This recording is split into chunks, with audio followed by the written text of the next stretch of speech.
It just feels like they stole something precious from you. Jason and Naomi Pinkston called Fact Finder investigators shortly after taking their 4-year-old daughter Ariel to the dentist.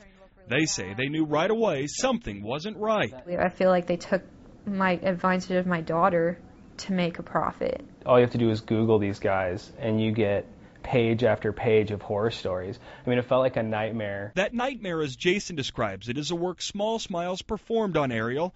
These are before and after pictures. Ariel's baby teeth were showing signs of decay, so Small Smiles ground them down and put crowns on them.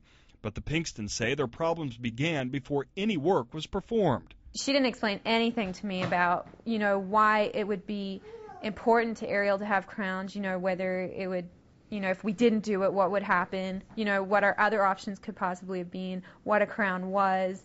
Absolutely nothing. We don't know if the work was necessary. It's too late to get a second opinion. Her teeth are gone. We can tell you 4 of Ariel's front teeth that were crowned by Small Smiles will have to be pulled. We wanted to talk to Small Smiles about Ariel's dental work, but instead were referred to a company in Washington, D.C. Spokesperson Don Meyer tells us the clinic thinks Ariel's treatment plan was appropriate, but the execution was less than ideal. And because of what happened, dentists in the Wichita clinic will seek continuing education. What we're finding is that some of our dentists may require some extra training on what's called a new smile crown. Although Small Smiles markets exclusively to children, we found none of the dentists here have pediatric qualifications. They are trained only as general dentists. We also had the chance to talk to several pediatric dentists in the Wichita area. All tell us the same thing, that they've received many patients from this clinic. One dentist says he's received more than 200. Patients like Shelby Meish's daughter, Amaya. She's terrified to see the dentist.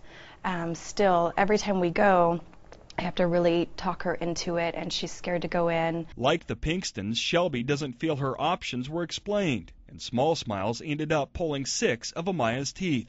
No, they didn't tell me they were going to be pulling all those teeth. I was under the impression they were going to be putting crowns on the back teeth and just pulling the 2 in front. Another dentist had to perform corrective work.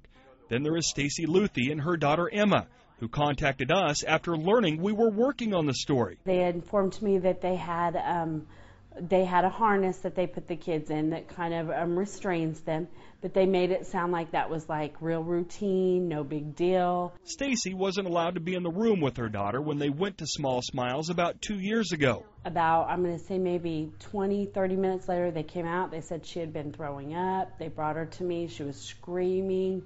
She was just horrified. She was in tears. Like Ariel and Amaya, Emma also had to have corrective work performed. The teeth Small Smiles crowned fell out, leaving her with this smile until her permanent teeth come in.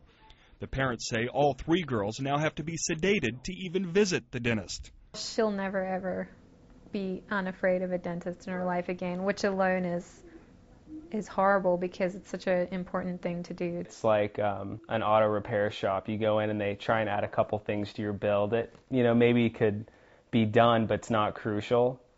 And they up the bill on you and take advantage of your ignorance. That's why the Pinkstons came to us, to at the very least encourage other parents to ask the questions they didn't.